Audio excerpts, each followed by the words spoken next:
নমস্কার বন্ধুরা, কেমন আছেন? মৌমিজিক চ্যানেলে আপনাদের স্বাগত। আজকে আমরা একটা ফুলকপির ইউনিক রেসিপি বানাবো। তার জন্য সর্বপ্রথমে আমি কড়াইতে গরম জল করে নিয়েছি আর ফুলকপিটা এতে দিয়ে ভালো করে একটু ধুয়ে নেব। ফুলকপির গায়ে অনেক নোংরা ময়লা থাকে, তার জন্য আমি প্রথমে গরম জল দিয়ে ভালো করে ধুয়ে নেব। 1-2 মিনিট রেখে দেব।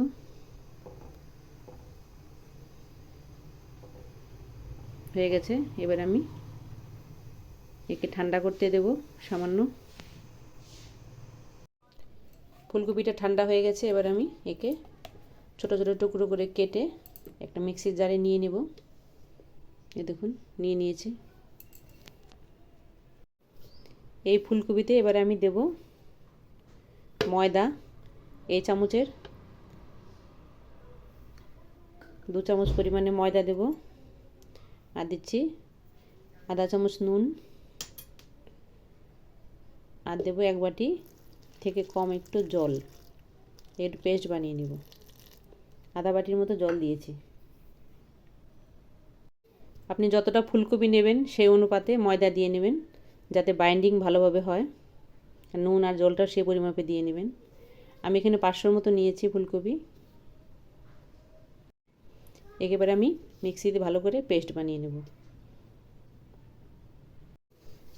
দেখুন, এভাবে একটা সুন্দর স্মুথ পেস্ট বানিয়ে নিতে হবে। আর এপাশে একটা আমি কাদা উঁচু থালা নিয়েছি, তাতে আমি তেল গ্রিস করে দিয়েছি ভালোভাবে। এবার এই মিশ্রণটা এতে আমি ঢেলে দেব।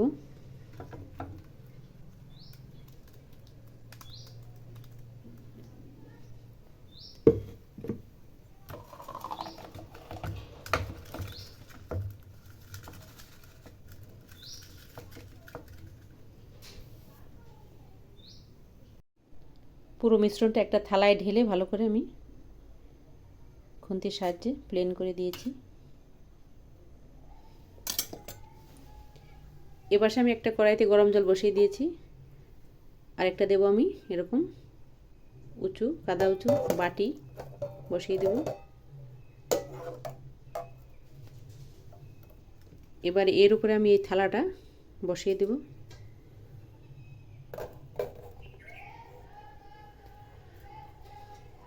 আর একটা ঢাকা দিয়ে দেব, ভাপ দেব। 15 মিনিট ভাপ দিলেই হয়ে যাবে। 15 মিনিট পর তারপর আসছি। 10 থেকে 15 মিনিট আমার হয়ে গেছে। এবার আমি ঢাকাটা খুলে দিয়েছি। এপাশে একটা থালায় কাদা উঁচু থালায় জল নিয়ে নিয়েছি। এবার এই থালাটাকে এখানে বসিয়ে দিয়ে ঠান্ডা করে নেব।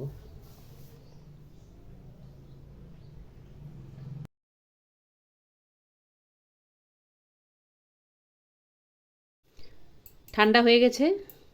এবার আমি পিস পিস করে কেটে নেব।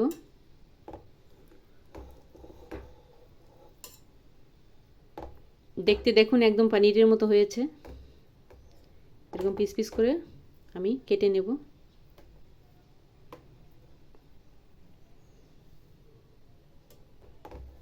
ঘরে পানির না থাকলে অনায়াসে এরকম ফুলকপি দিয়ে পানির বানিয়ে নেওয়া যাবে। তার জন্য দুধের প্রয়োজন হবে না। এভাবে আমি পিস পিস করে কেটে নিয়েছি।